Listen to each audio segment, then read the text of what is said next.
Hello, Sheena Douglas here. What I want to talk to you about in this video is a product from Luminart which I have loved for a lot of years and that I want you to love, but I think to love them you're going to need to understand them, and they are primary elements. Now how they come is they come in sets of 3 colours, and they've got, and I'll show you what they're like. You'll see this in your set. You'll see 3 colours like this that have been chosen to work brilliantly together.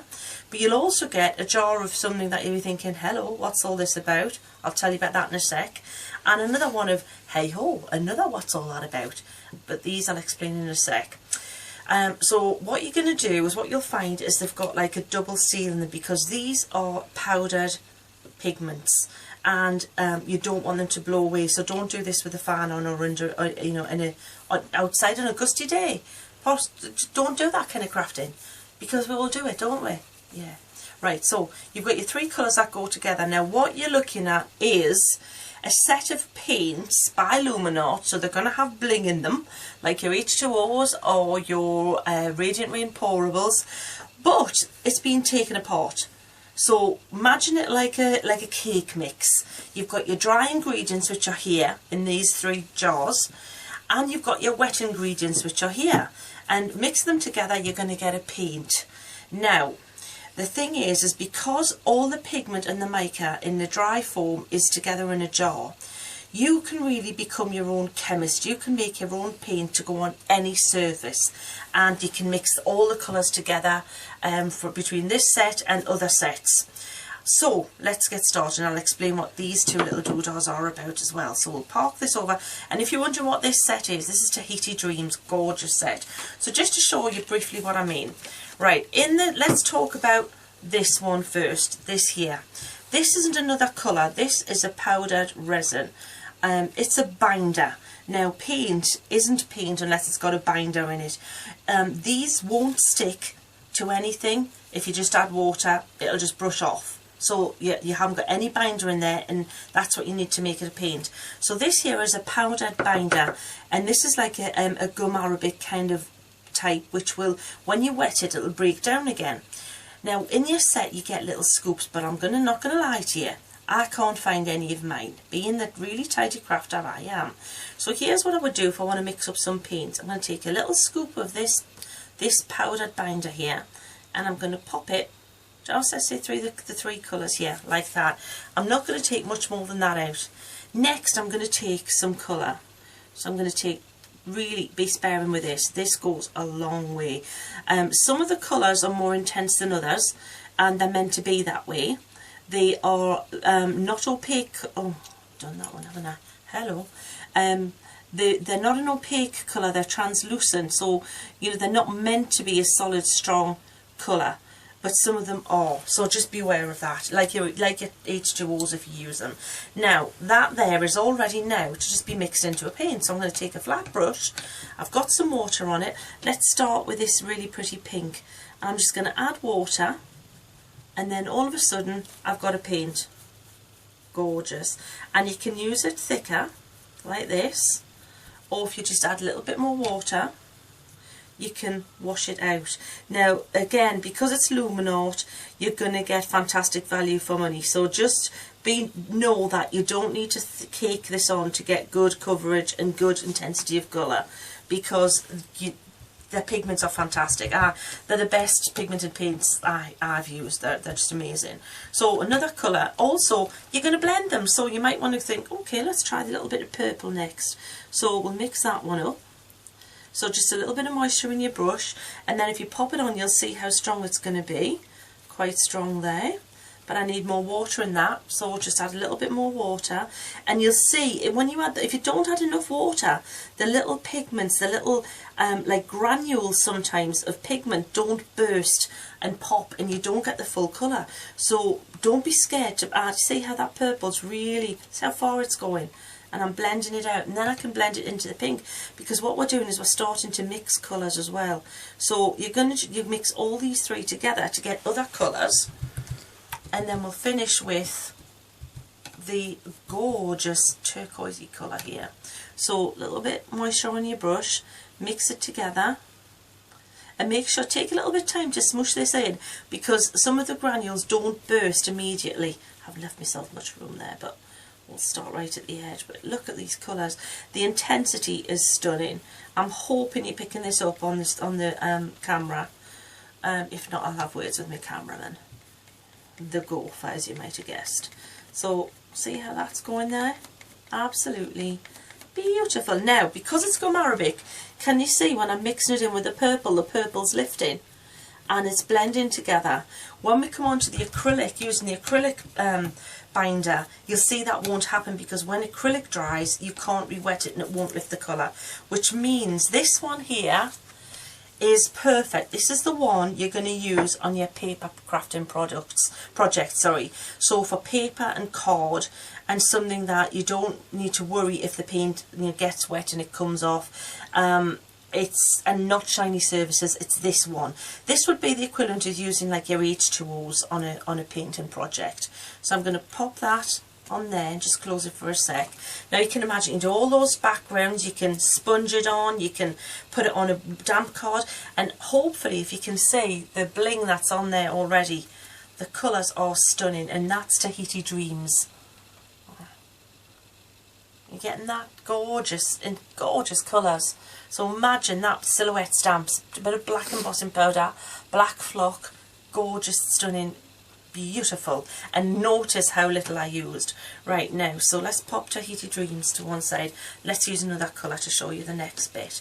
Now the other medium you've got in there is going to be your gum arabic one. Now all you need to do, see this, look, see, this is what I mean, sorry, not your gum arabic, your acrylic medium. This was your gum arabic, because you can tell, because look, it wipes off straight away. A little bit of water. Now also, if you mix this in a palette, you can leave it and just re-wet it and use it again. You can't, however, with this one. So what you would get with this one, let's get another bit of card and show you what these ones are like. I have to show you this because this is amazing. Don't think the colours in the jars are what you're going to get. This looks like a bit of a kind of a rusty, pretty-ish, you see a bit of glint in there, brown. Quite pretty. This that I'm using here is Dragon's Dance. Right, wait till you see, especially this one mix. So now what I'm going to do this time is I'm going to take a little bit of my acrylic liquid medium, and I'm going to do a little dot. Hopefully you can see this still, just a little dot. Now this could be going onto acetate, so then other plastic surfaces. It can go onto tin, it could go onto wood, metal, it could go onto leather, and I'll show you some of the projects I've been playing with. So this time I've wet my brush, but then I've just dried it off. I don't want to drop water into here, but I think this is the easiest way. Just pick up a good little splodge of your colour there and then mix it in. Now this is, can you see it looks a different consistency? This is like this is more of a durable paint now.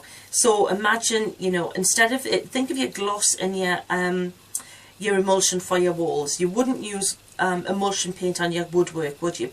Because it's not tough enough. So you would use something stronger. This is something stronger. So this is the one you would use when you're painting onto those trickier surfaces, and you want it to stay, because when this gets wet it isn't going anywhere.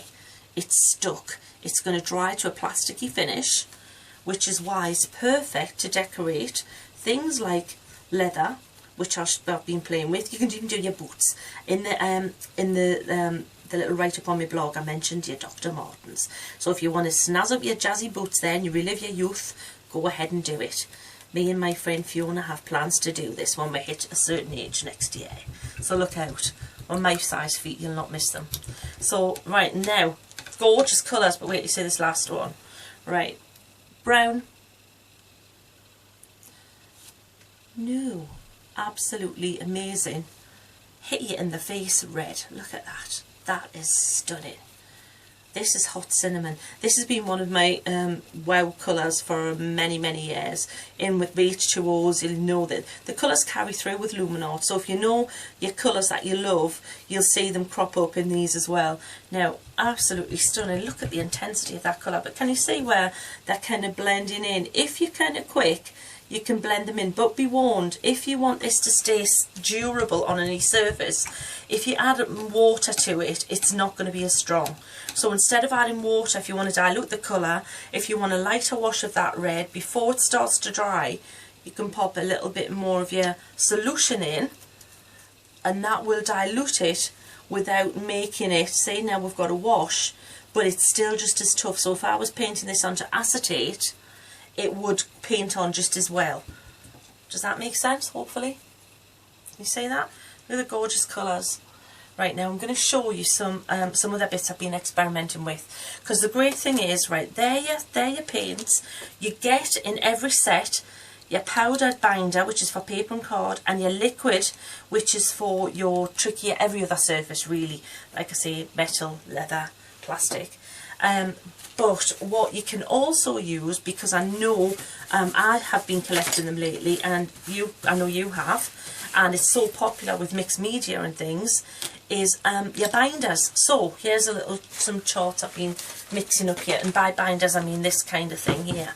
So we've got some modelling paste, we've got some Bindex, and I've got some gel. So these are from Pebeo, because another brand I love, and when the two worlds collide you get wonderful things. Now look at how much binder you've got in that. So if you want to do canvas work, larger areas, get it on the walls, stencil with it, this is the stuff you'd need. Look, just see, little one you get in your pack for, you know, more detailed things, but big style. So here's what it's going to look like. Just to show you here, I have this one here is sorry, it's not. This is Tahiti Dreams on the top, and this is mixed in with just the Pebeo Gloss Medium. Now you'll be able to see it should finish to a gorgeous glossy finish, this one here. This one here. So that's just mixed in with Pebeo Gloss Medium. The next one is the Fairy Tales, and this one, see how it's translucent? That's what it's meant to be like. It's very subtle, kind of pastel colours, this one.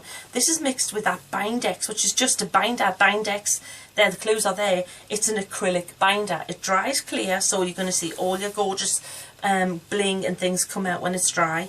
And this bottom one is being mixed with the modelling paste. Now, with the modelling paste, you don't get quite as much bling. Be careful, you could only to mix these with a clear acrylic medium or binder. If you mix them with an acrylic paint, like white or any other colour, the acrylic paints are not translucent, so they'll take away the bling from your Luminart. It'll still colour it, but you won't get the bling, so just know that. Now another one here, this one here is the gorgeous Costa Rica again, just with the Bindex. But look, I've blacked out an area here with black gesso, and I've painted it on top of that. Same colours, but look at how different they look. You've got like a dark navy blue, so also be aware that they're going to look different on dark surfaces. Now, practical terms, I'll show you what I've been playing with. I've been stamping and painting onto leather. Now, I've been looking for old leather bags, and I've been picking them up at, like, you know, car boot sales or auctions online and stuff. And this is the one I've started using, one of my feather images. So all I did, actually, I'll show you two here. Moving on. This one here, first of all, I painted straight onto the leather. Obviously clean the leather well first. Just clean it with some, you know, fairy liquid or something like that will do. Don't need to use any kind of alcohol or anything. Any degreaser type thing is fine. So I've stamped it, and then I've painted it, and then I've gone over with a white pen and a black pen to give it some detail. But you can see that the colours are more kind of, they're like translucent, but they're sparkly. They're not solid opaque colours. You can kind of see a hint of leather through it. But look at how, look. Really scrunch it up, and it's going nowhere. It's fab. It's really so durable when it dries. And that was using, just out the kit, this little thing here mixed with your colours. Now, this one here, I wanted the feathers to pop out a bit more. So what I did was, I stamped the feather. Then I took a small stencil brush and a little bit of white opaque, well, it will be opaque, white acrylic paint, and I took a lot off, and just tiny little stipply just to highlight over the feather where the feather shape was, which gave it a lighter base to then stamp again and paint. Does that make sense when it was dry? So it's sitting now, and it's going to pop out more. So these little feathers are popping out against that background. Explained primary elements to you. and go and have fun and have an experiment with them. Thank you very much.